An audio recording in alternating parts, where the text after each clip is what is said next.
মহেশতলা নিয়ে এবার হুমকি ব্যারাকপুরের প্রাক্তন সাংসদ অর্জুন সিং এর। তিনি বলেন, আমি আমার দলকে বলবো আপনারা প্রতিবাদ মিছিল যাই করুন না কেন, কিন্তু হিন্দুদের পাশে আমাদের দাঁড়াতেই হবে। আমি দলকে বলবো, নিজের থেকেও বলছি, দল ডাক দিক, মহেশতলা যেতে হবে। আমরা প্রশিক্ষিত সৈনিক আছি।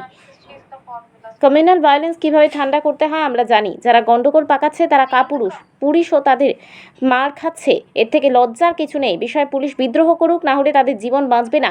মমতা ব্যানার্জির চ্যালেঞ্জ, তিনি কখনোই দাঙ্গা কমাতে পারবেন না। দেখবেন মমতা ব্যানার্জি বা ববি হাকিম কথায় কথায় বলেন কি পশ্চিমবাংলা হলো ক্যাপিটাল অফ কালচার। তারপরে আস্তে আস্তে ক্যাপিটাল অফ কালচার তোলাবাজি, দুর্নীতি, কমিউনাল ভায়োলেন্স, হিন্দু থাকতে পারবে না, কলকাতা শহরে হিন্দু বিহীন হয়ে যাচ্ছে। সব মারওয়াড়িরা ব্যবসা বন্ধ করে করে নিজের ব্যবসা বড়া বাজারে সব দেখুন মুসলমান ভরে গেছে, রোহিঙ্গা মুসলমানরা সব ওখানে ভরে গেছে। মহেশতলা যে জায়গাটা ঘটনাটা ঘটেছে সেটাও আবার রবীন্দ্রনগর নাম আছে। রবীন্দ্রনাথের বাংলায় স্বামী বিবেকানন্দের বাংলার অবস্থাটা কী আছে? পুলিশ নিঃসহায় মার খাচ্ছে। কেন মার খাচ্ছে? পুলিশের কোনো অর্ডার নেই। হাজার হাজার লোককে লেলিয়ে দিচ্ছে এই ববি হাকিম আর ওখানকার বিধায়ক আছে,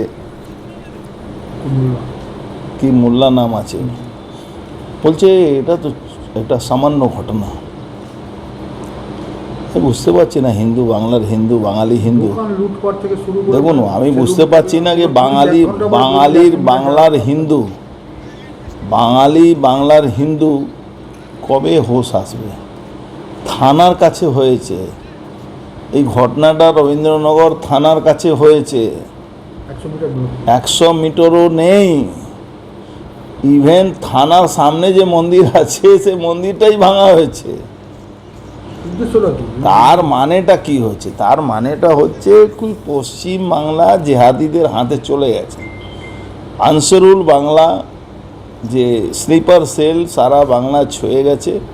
বাংলাদেশি জিহাদিরা, রোহিঙ্গারা যেভাবে পাকিস্তানের চররা থ্রু বাংলাদেশ এখানে এন্ট্রি নিয়ে নিয়েছে মমতা ব্যানার্জির তত্ত্বাবধানে, অনুপ্রেরণায়। মমতা ব্যানার্জি ববি হাকিমে অনুপ্রেরণায় পাকিস্তান প্রায় হতে চলছে। কি দাঙ্গা কীভাবে ঠান্ডা করতে হয় আমার থেকে ভালো কেউ জানে না। এই পুলিশকে বলুন আমার থেকে ট্রেনিং নেই, এরা কোনোদিন দাঙ্গা ঠান্ডা করতে পারে না। এই কাপুরুষদেরকে না মারলে দাঙ্গার জীবনে ঠান্ডা হবে। আমি ওপেন চ্যালেঞ্জ করছি, এখানে ঘোরাবার কী আছে? মমতা ব্যানার্জিকে চ্যালেঞ্জ করছি, উনি পারবেন না দাঙ্গা টাকাতে। কেন? উনার স্বার্থ আছে ভোটের, আমার কোনো স্বার্থ নেই। আমি হিন্দুদেরকে বাঁচাবার জন্য বলছি।